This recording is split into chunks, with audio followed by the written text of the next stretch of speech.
Good morning, dear students. So far in the previous chapter, motion in a straight line or motion line in one dimension. So we have considered the basic physical quantities like distance covered, displacement, speed, velocity, acceleration, and also equations connecting them. So in this chapter, we are going to study motion of a particle in a plane or motion in two dimension. Okay. See, before actually entering into this, we need to have certain mathematical background. So that we can tackle the problems related to this chapter or this situation easily. See, we need to have the background of vectors, vector algebra. Okay. Well, see, in our previous chapter, when we define a displacement, velocity or acceleration, see, we have considered the directional aspect of these physical quantities by assigning sign to them. See, we have made a convention. If a particle moves along positive x direction in a Cartesian coordinating system, then these distances are taken to be positive. It is moving along negative x direction, it is taken to be negative. Similarly, if it moves along positive y direction, it is taken to be positive. If it is towards negative y direction, taken to be negative. See, therefore, we have adopted Cartesian sign convention to indicate the directional aspect of displacement, velocity, acceleration, etc. But when you consider motion in a plane or motion in a three dimension, motion in a space, we need to specify direction not by this Cartesian convention method, okay, Cartesian sign convention method, but by a vector method, see, which is more scientific. See, let us take the understanding of what are vectors and what is algebra of vectors, what are the rules governing the addition, subtraction, multiplication, such things in detail, so that you will enjoy this chapter easily, right? Okay. You know, in the previous chapter, you have come across the term physical quantity.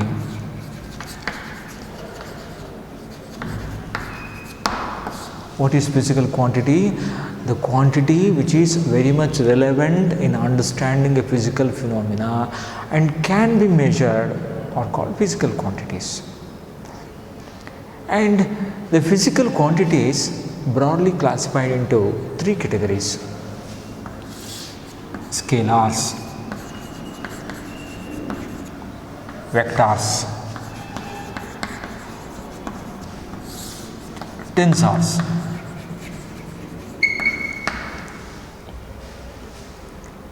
Okay. Scalars are the physical quantities which have only magnitude but no direction. These physical quantities are having this category. The physical quantities comes under this category, have only magnitude but no direction. For example, if you take area, length, area, volume, density, speed, mass, time, energy, work, power, electric current, electric charge, electric current, density, we have already mentioned. See, such quantities are generally called as scalars because they require only magnitude, and here direction is not being specified. And these quantities, see, can be added. See, the quantities of same units can be added algebraically or they can be subtracted. Okay, they obey ordinary rules of algebra. So only when the quantities are having same units, so you can be added, then only it will be meaningful. You cannot add 1 kg to 1 liter, right? See, only the quantities are having same units, it can be added, or you can take the difference. For example, you can subtract 27 degrees Celsius from 80 degrees Celsius because they are having same units. See, therefore, here the physical quantity is represented by a number followed by a relevant unit. See, then only we say that it is a scalar. Okay, and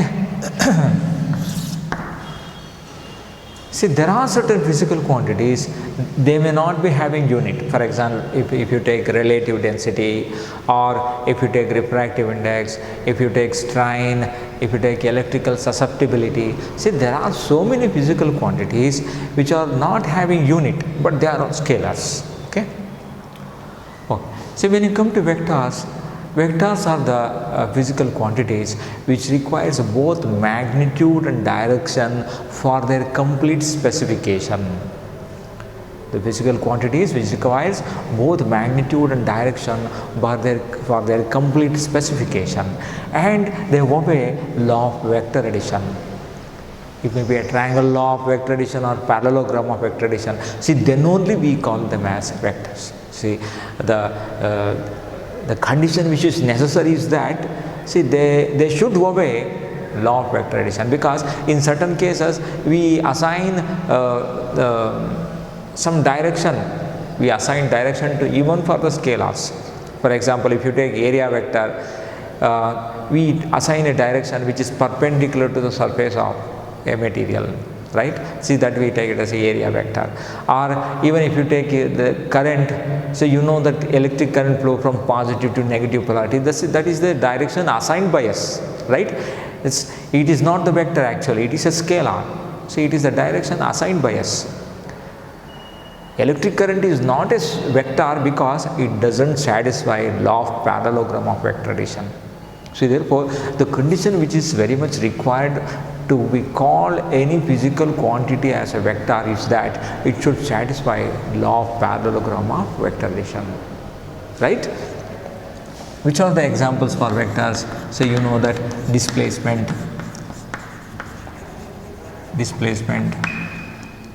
and velocity, acceleration, force, linear momentum,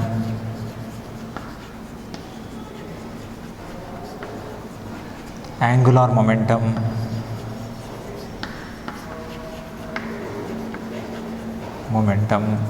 torque, etc. They are all vectors. Okay.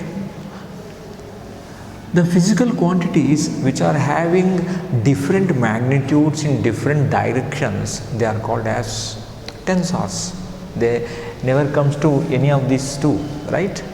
There are certain physical quantities which are having different magnitudes along different directions. For example, if you take stress, what is stress? Stress is the deforming force or restoring force per unit area. So when a body got deformed, the body tries to regain its original dimension. Therefore, a restoring force is developed in the material. The restoring force per unit area is called as stress. Okay. See, there are different types of stress: compressional stress, volume stress, longitudinal, right? There are different types of stresses. Shearing stress. Okay. See, they are having different magnitudes along different directions. And we have moment of inertia.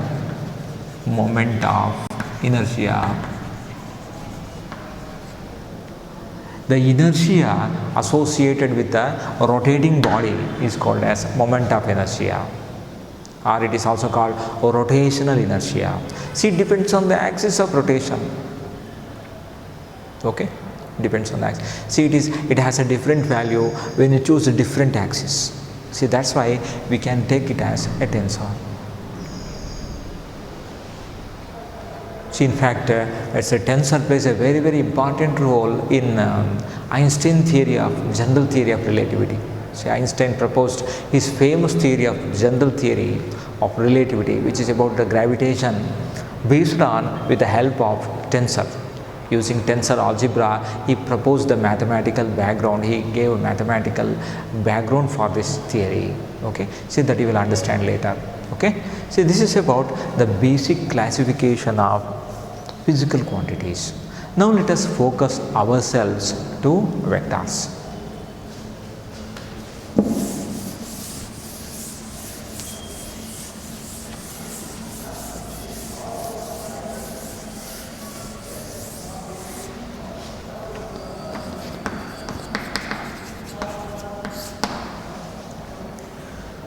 As you know, vectors are the physical quantity which requires both magnitude and direction for their complete specification, and they do obey the law of vector addition, like triangle law and parallelogram of vector addition. You know, these vectors are also of two types: polar vectors,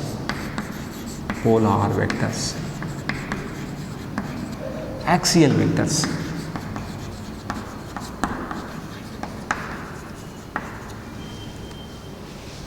The vectors which have a fixed point of start or fixed point of application are called as polar vectors.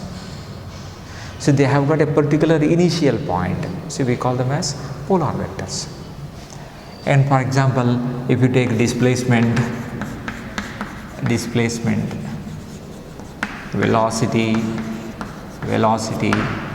acceleration, force, so they comes under this category. These vectors have got fixed point of start or fixed point of application, right? The vectors which are acting along the axis of rotation caused by other vectors is called as axial vectors. Suppose if a body is rotating, if you take a top is rotating about an axis, it is rotating. See, here two vectors are acting. One is radial vector, and we have linear momentum, and here angular momentum is acting. Angular momentum is an axial vector because it acts along the axis of rotation. See, if angular acceleration is considered, if you take angular velocity, it is also acting along the axis. Angular velocity, angular acceleration, angular momentum, torque, all such vectors always acting along the axis of rotation. So they are called as axial vectors. The vectors which is directed along the axis of rotation caused by other vectors is called as axial vectors. We have examples like angular velocity, angular acceleration,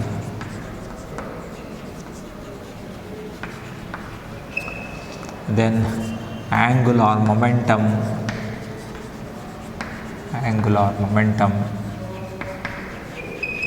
torque, etc. So these are all axial vectors. So in a rotational dynamics, you will understand about all these axial vectors. Okay. So now let us focus ourselves towards polar vectors.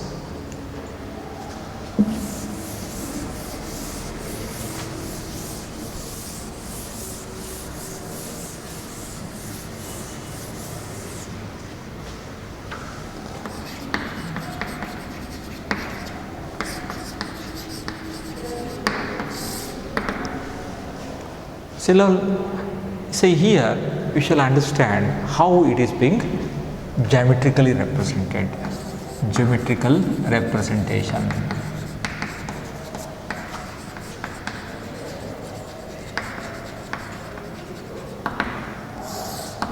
Geometrical representation. A vector is represented by a directed line segment. Directed line segment. Here, length of the segment gives you magnitude of the vector and arrow indicates the direction.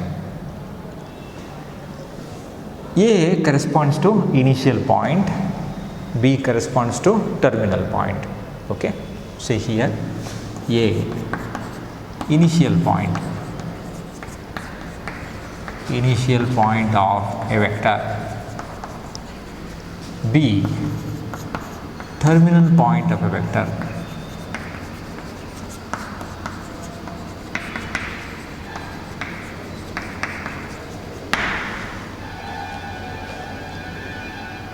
Right? If I indicate this vector by A, say here arrow on the arrow just above letter A indicates the vector A. You must read like this, vector A. See vector A, the magnitude of vector A, see this is length of this segment, length of the segment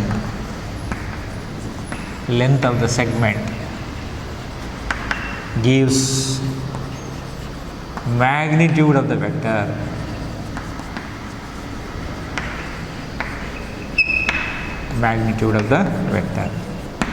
It is indicated like this.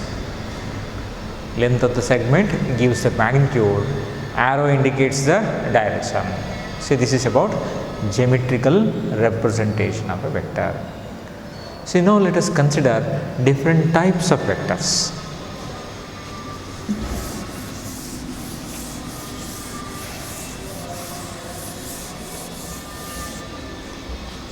Types of vectors.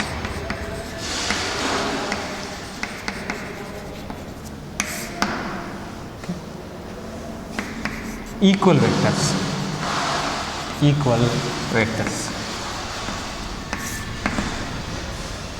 The vectors which are having same magnitude and direction are called equal vectors. If this is vector A and this is vector B, they are having same magnitude and direction.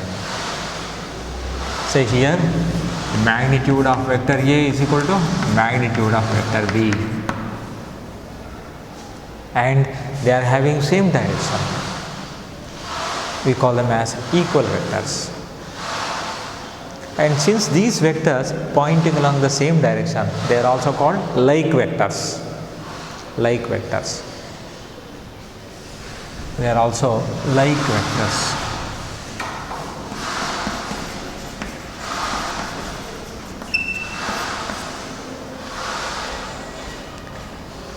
Suppose the two vectors are having same magnitude but opposite direction. If this is the case, we call them as unlike vectors, unlike parallel vectors, unlike vectors.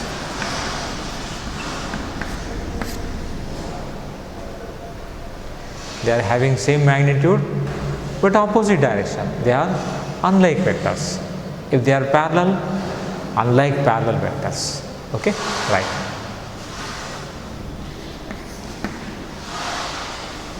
Collinear vectors.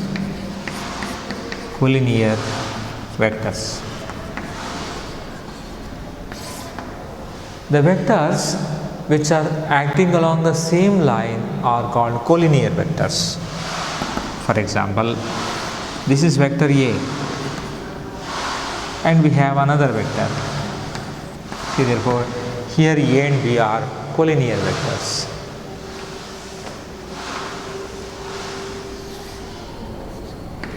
Vector A,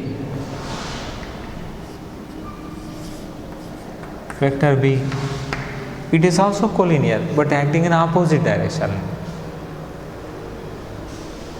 Here vectors are acting along the same direction, here vectors are acting in opposite direction, but both are collinear vectors. Vectors which are acting along the same line are called collinear vectors.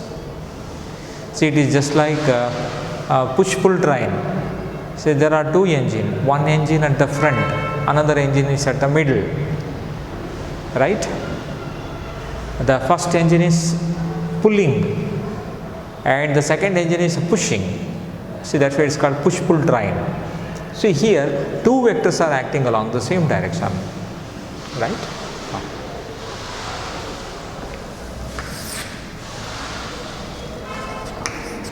Concurrent vectors are co-initial vectors.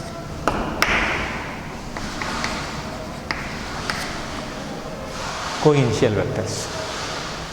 See, these are concurrent vectors. They are having same initial point O, OA, OB, OC. This is vector A, vector B, vector C. Here A, B, C are concurrent vectors. The vectors which are having same initial point are called co-initial vectors or concurrent vectors, or vectors which are having the same point of start, right? So they are all co-initial vectors. Or if the vectors are acting like this, see, these are also co-initial vectors, vectors which are acting at a point, right? See, they are also co-initial vectors or concurrent vectors. Have you got it? So suppose see, if you consider a boat, see, this is a boat, this is a boat. The boat is pulled to the shore by using two ropes. One person applying the tension in this direction, another person applying the tension here. The boat moves along this direction, along the direction of the resultant, right? See, here these two vectors acting at a point, the force of tension acting on the boat, acting at a point, acting on the hook. See, therefore, see, these are the concurrent forces. Or if you take a catapult or sling, say you usually put a stone and so you will extend the holding this sling. So when you extend the rubber pad and release it, rubber strip and release it, so you know that the stone moves in the forward direction. Here the rubber strip, see, along the rubber strip the force of tension is acting, and because of that when it is released the stone moves in the opposite direction. See, here these two are the concurrent forces or concurrent vectors. Have you got my point? So therefore, vectors which are having same initial point or vectors which are having same point of application are said to be concurrent vectors or co-initial vectors.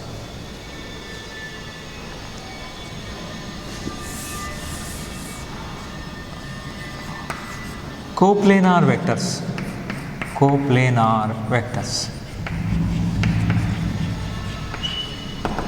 So vectors which are lying on the same plane are called coplanar vectors.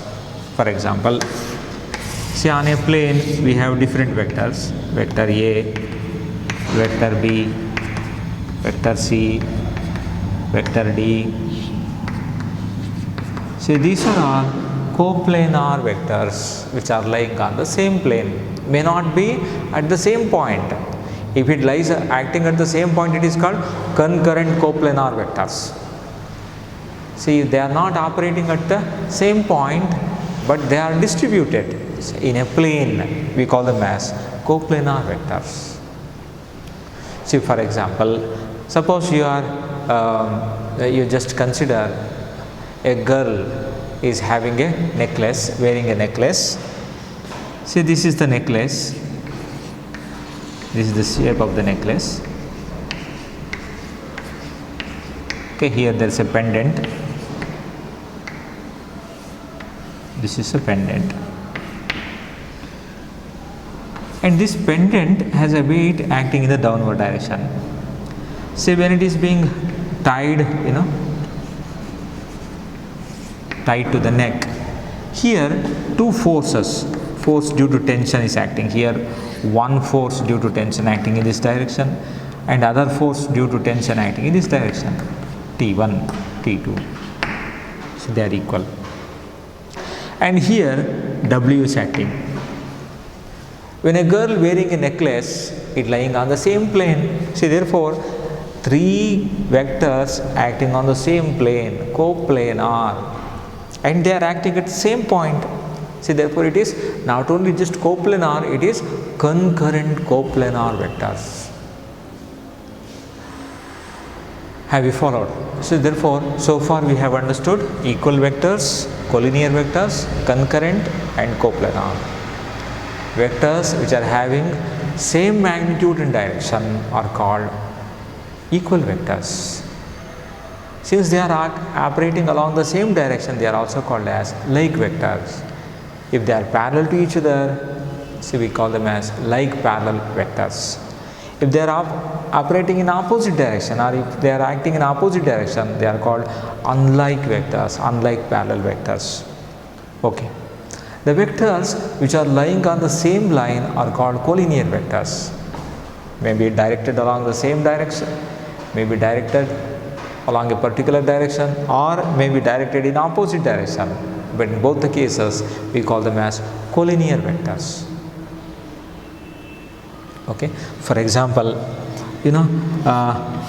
this is a slab, a wooden slab, and there is a hook to the wooden slab, and you are applying the force here. When you apply the force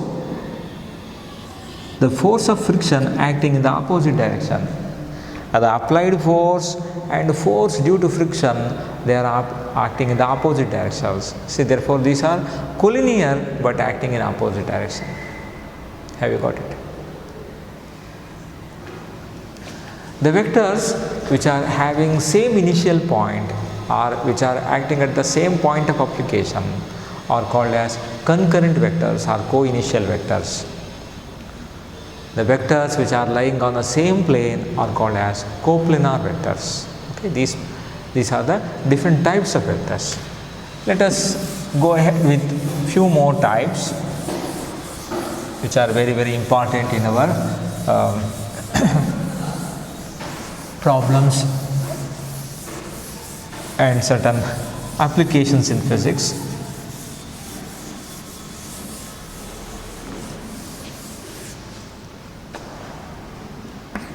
Null vector.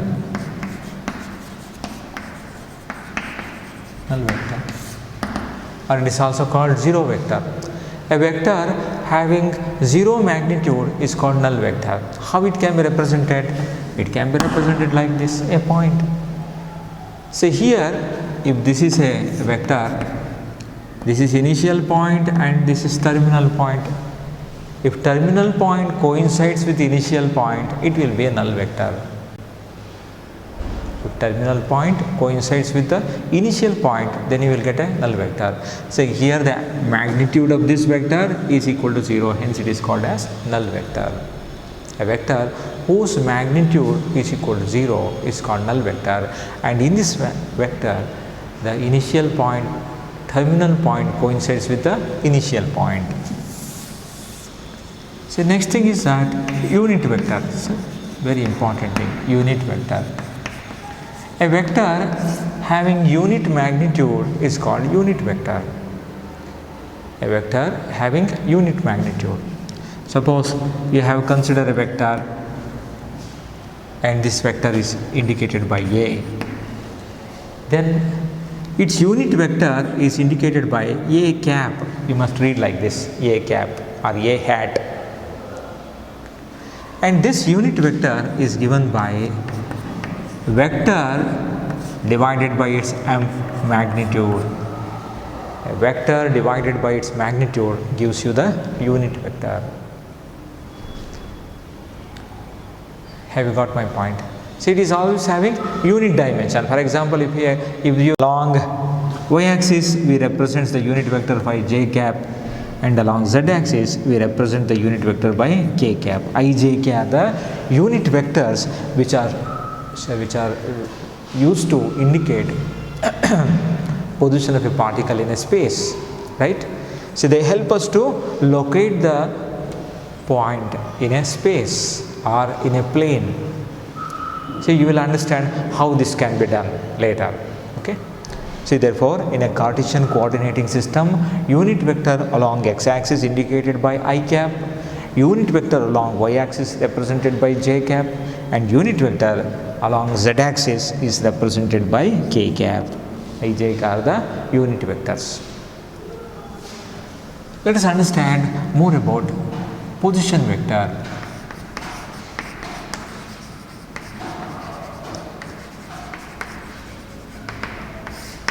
Position vector.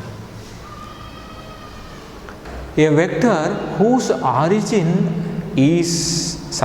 initial point is at the origin of Cartesian coordinating system is called a position vector. If you take this, this is y-axis and this is x-axis. This is a vector wherein initial point of this vector is at the origin of Cartesian coordinating system, and it is indicated by generally r. Vector r is equal to OP. So if you take the coordinates are x and y, and here I is the unit vector along x-axis, j is the unit vector along y-axis, I can write this is the component here, this is x and this is y. See, therefore I can write r, vector r is equal to x into I cap plus y into j cap. See, this is how we can represent a position vector. See, why it is called position vector? Because it indicates the position of point in a plane, right? Suppose if you take point in a space, three-dimensional space, if P is the point and this is the unit vector OP, and we have this is x-axis, this is y-axis, this is z-axis, and unit vectors are I, j, k, and I indicate the coordinates by x, y, z. So then I can represent r, position vector r is equal to x into I cap plus y into j cap plus z into k cap. Have you followed? And if you ask me what is the magnitude of this vector, magnitude of this vector is given by square root of x square plus y square. That gives you magnitude. And in this case, magnitude of this vector is given by square root of x square plus y square plus z square.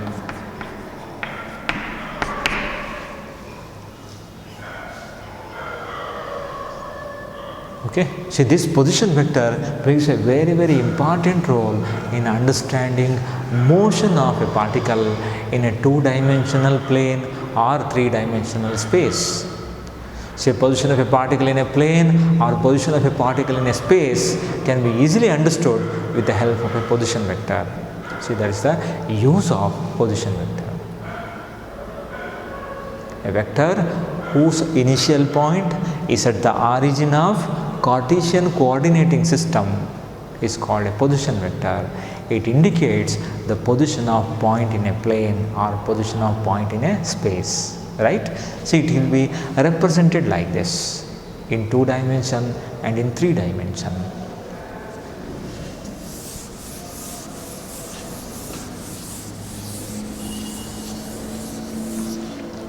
So let us consider displacement vector. Displacement vector.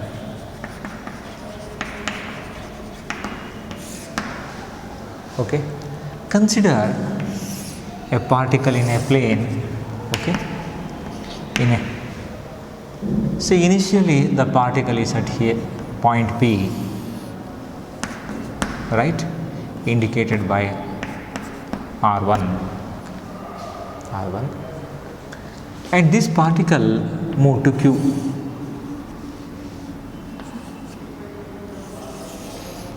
and its position vector is r2. Have you got my point? And let me take this as this is I cap, this is j cap, and it has a coordinate x1 y1, and it has a coordinate x2 y2. Then the displacement vector pq, displacement vector is a vector which is directed from initial position to final position of the particle during the course of its motion. Displacement vector is a vector which is directed from initial to final position, right? This is one vector and this is another vector. This is the displacement vector, and it is given by OQ minus OP. So you must write like this. See OQ, see OQ is represented by x2 into I kx, and I just indicate this by AY.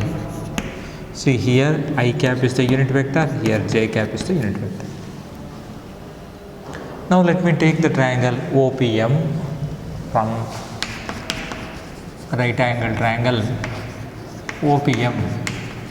What is cos theta? Cos theta is equal to adjacent side by hypotenuse.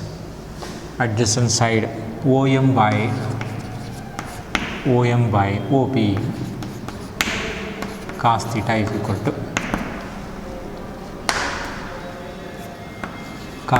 equal to OM is AX by OP, magnitude of A. Therefore AX is equal to A cos theta, magnitude of vector A into cos theta. Now let me take sin theta. Consider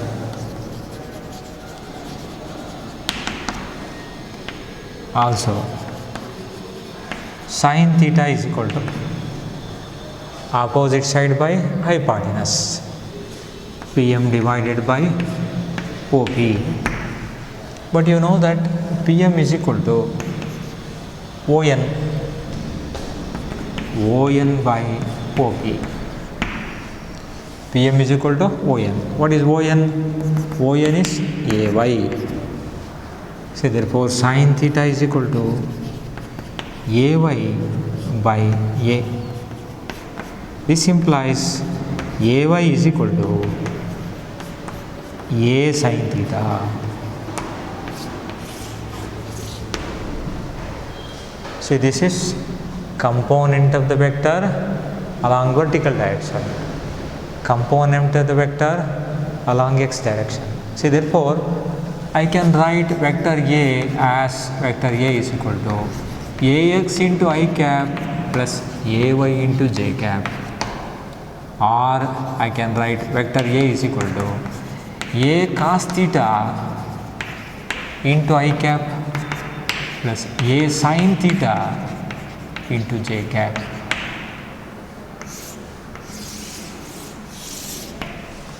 See this is called resolution of a vector.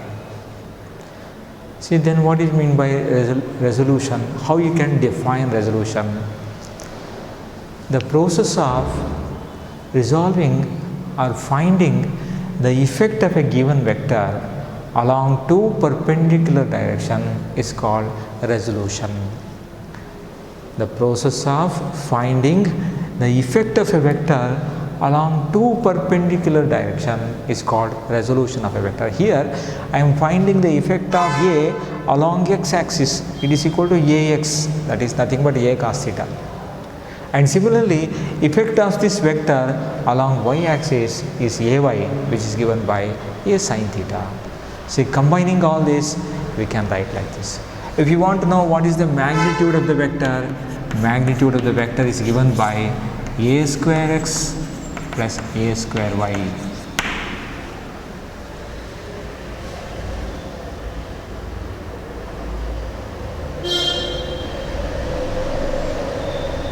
Have you got it? So if you want to know the direction of the vector,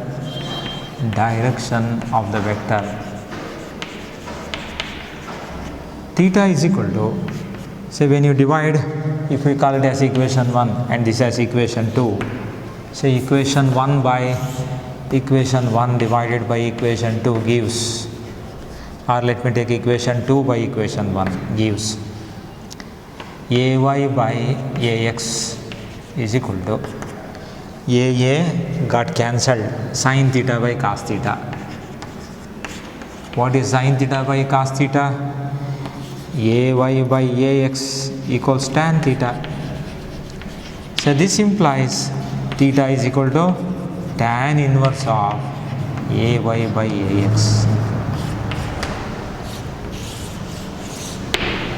See, this gives you direction of the vector. Here you got magnitude of the vector, magnitude of the vector is given by this, and direction is given by this.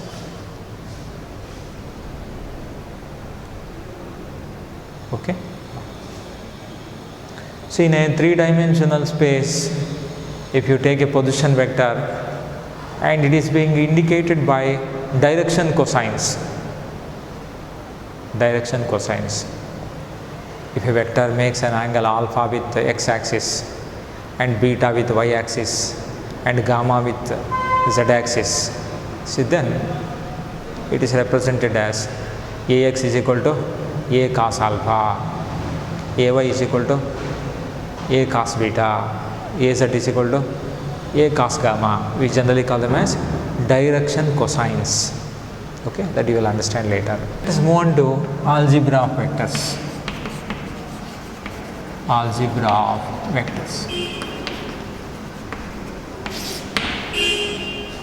Okay. First we shall consider addition of vectors.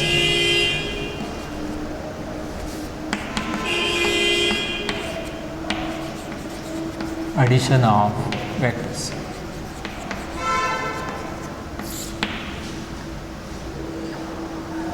Let me take up collinear vectors.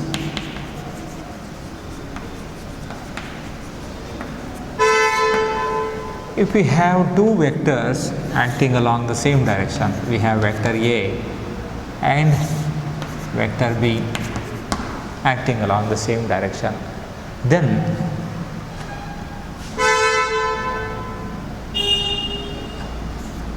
their sum is given by vector C is equal to, I call it as resultant vector. Resultant vector is given by A plus B. Okay. So they get added up directly because they are along the same direction, they get added up, provided they are collinear vectors. Suppose if you take non-collinear vectors, non-collinear vectors.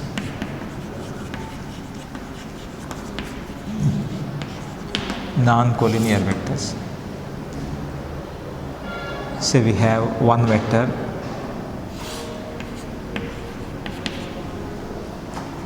and another vector. So you have to add them. Then say this can be, the addition can be done by head to tail method. Say here we represent their sum. This is vector A, this is one vector, and this is another vector B, and this gives their sum R. R is equal to A plus B. If head of one vector touching the tail of the other, right? So in such a case, vector sum is given by this. Vector sum is always taken in the opposite direction. If they are in clockwise, it will be in anti-clockwise, such that R is equal to A plus B. See, this represents R. R is equal to A plus B.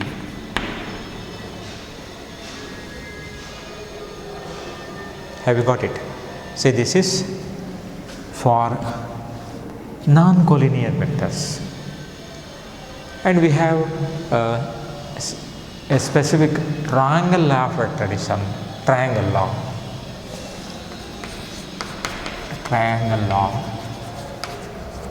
of vector addition.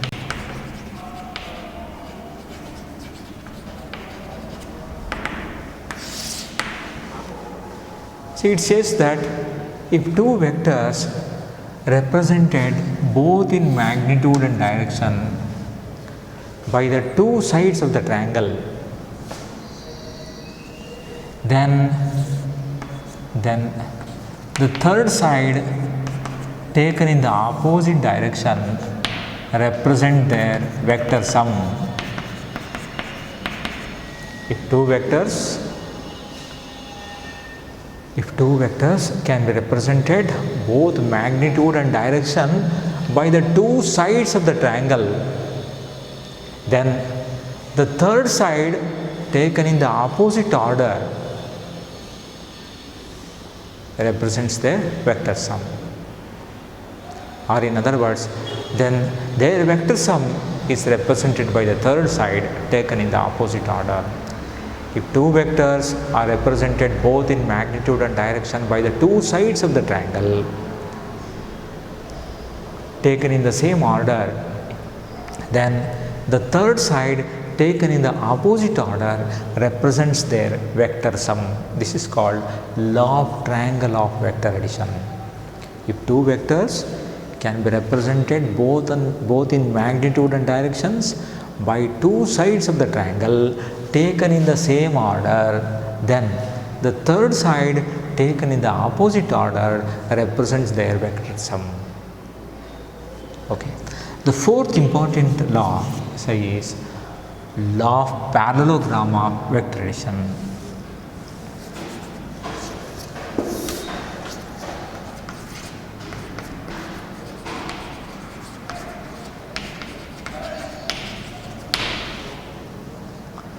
Parallelogram law of vector addition.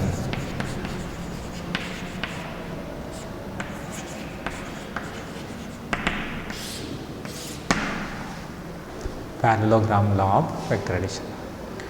If any two vectors acting at a point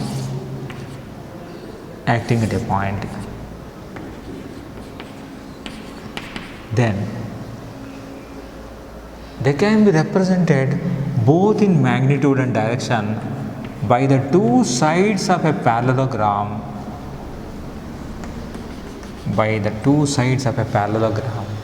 then their vector sum is represented by the diagonal drawn from the same point.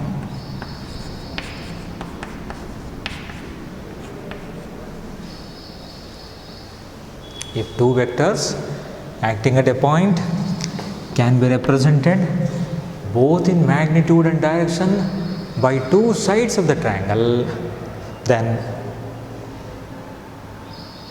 their vector sum is represented both magnitude and direction by the diagonal drawn from the same point. Suppose this is A. If these two are B now parallel to each other, this is B. So therefore, this represents A plus B. If this is A, this is also A. So therefore, you will B plus A. A plus B is equal to B plus A. So therefore, it obeys commutative law of addition, vector addition. Okay, these are the four important methods to make addition of vectors. So if the two vectors are collinear, acting along the same direction, then they got directly added up. So if they are non-collinear, then we make use of head and tile method. See, head to tile method, head of one vector touching the tile of the other. Then the third vector, the vector sum is taken in the opposite order. So here, if two vectors can be represented both in magnitude and direction by the two sides of a triangle taken in the same order, then the third side taken in the opposite order represents their vector sum. If two vectors acting at a point can be represented both in magnitude and direction by the two adjacent sides of a parallelogram, then their vector sum is represented both in magnitude and direction by the diagonal of the parallelogram drawn from the same point. Okay. See, these are the two important laws. If you call any physical quantity to be vector, it should satisfy these two laws. Okay. See, that way this law, it may be a law of vector addition by triangle method or parallelogram method. See, they plays a very, very important role in so many calculations while solving problems.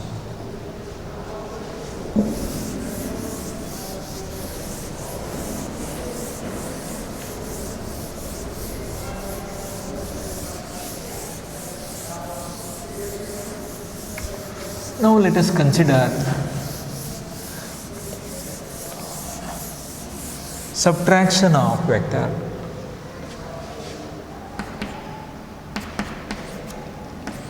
Subtraction of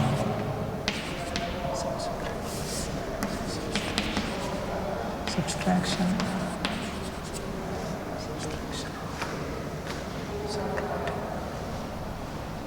Let me first define negative of a vector.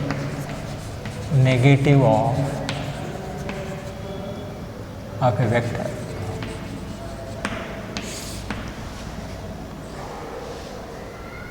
Negative of a vector.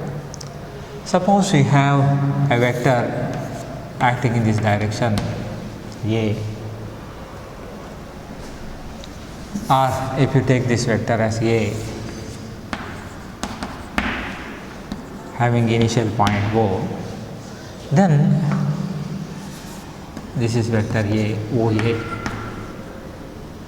Then we have a vector having same magnitude but opposite direction. Say I indicate by OB, this is minus A. So therefore, negative of a vector is a vector having same magnitude as that of the given vector but oppositely directed. Okay. So based on that, we can define how we can do subtraction, right? So in subtraction of vectors, suppose if there are two vectors, this is vector A,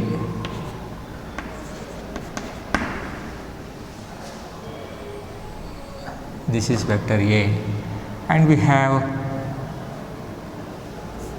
another vector B.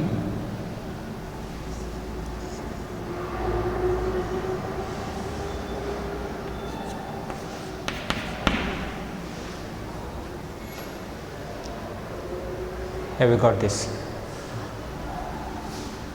So this is being represented by parallelogram to obtain the vector sum. So let us take the situation wherein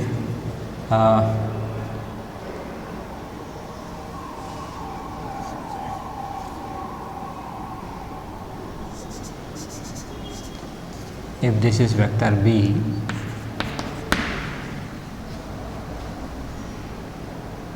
then what is this vector? What is this? This is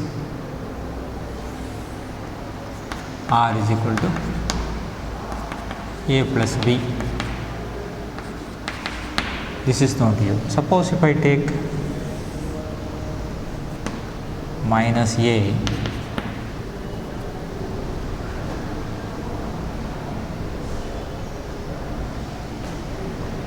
then what is this? And here R is equal to B plus minus A. This is equal to B minus A. You are adding a negative of a given vector to the positive vector. See, therefore, in subtraction, see, we are not doing something new. See, we are adding negative of a given vector to the vector B. See, that is what we call it as subtraction of a vector. So it is a special case of addition, that's all. You need not have to take separately. So we have taken negative of the given vector and it is being added to vector B. This is vector B. So therefore B plus of minus A. Here B plus A plus B, they are same. Here B plus of minus A. Have you understood?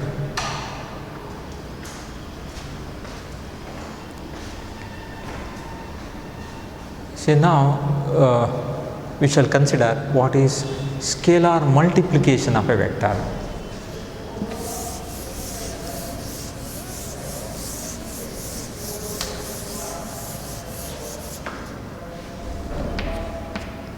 Multiplication of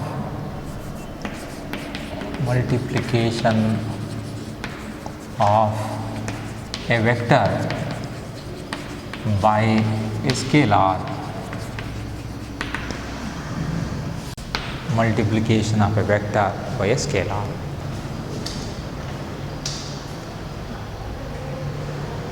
See, if a vector is multiplied by a scalar, it is called scalar multiplication. For example, we have a vector A. Let me take a length of this vector is 2 centimeter. Suppose if I take 4 centimeter length of a vector, see this is 2A. This is 2A. See here only length is doubled. Have you got my point? The direction remains same but magnitude got doubled. So then we say that it is a scalar multiplication. When you multiply a vector by a scalar, it is called scalar multiplication. Scalar multiplication of a vector. Scalar multiplication of a vector. So we have come across this situation in physics. For example, if you take linear momentum, so you know that linear momentum is given by m into v. Here mass is scalar, velocity is vector, and hence momentum also vector, linear momentum also vector.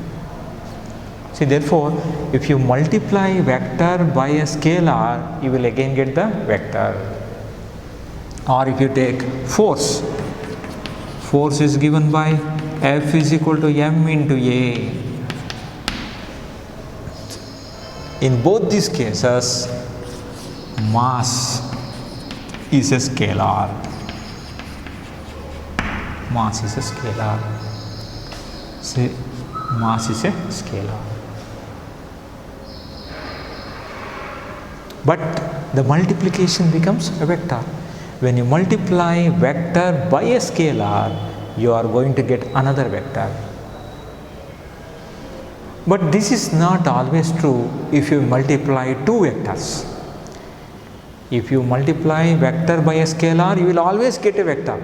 But when you multiply two vectors, in certain cases you will get a vector.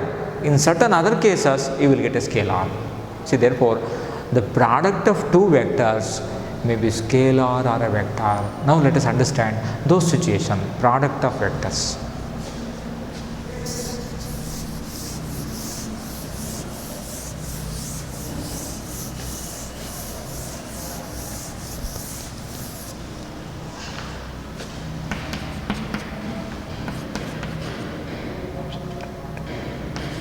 Product of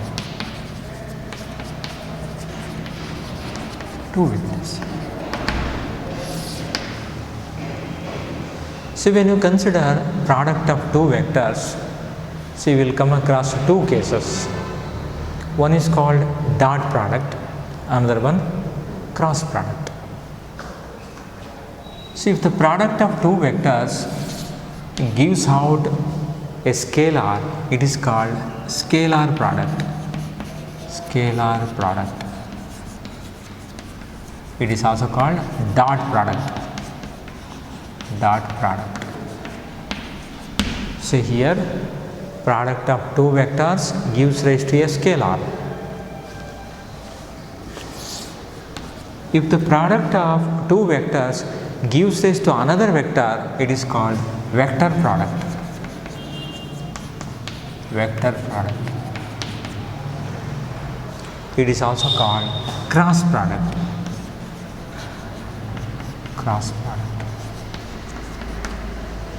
Let I just give you the example. If you take work done, see, work is a scalar, and though it is the product of two vectors, it indicated by dot, hence it is called dot product. Force is a vector, displacement is also is a vector, but work done is a scalar, hence it is called a scalar product. Since we are putting a dot mark here, it is called dot product. Product of two vectors giving rise to a scalar. Power, say this is work done. Work done. So if you take power, power can be written as F dot V, force dot velocity. See, both are vectors, but their product is a scalar. Power is a scalar, hence it is called scalar product.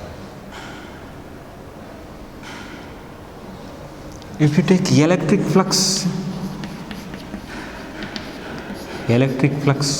that you will come across in next year, see, it is the product of two vectors, electric field vector and area vector, but you are going to get a scalar. So we call them as scalar product.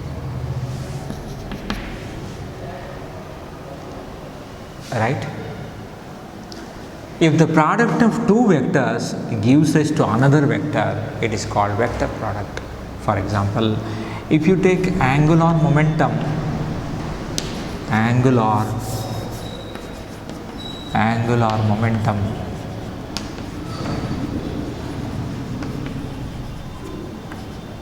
L is equal to R cross P, we indicate it by cross mark, cross, hence it is called cross product.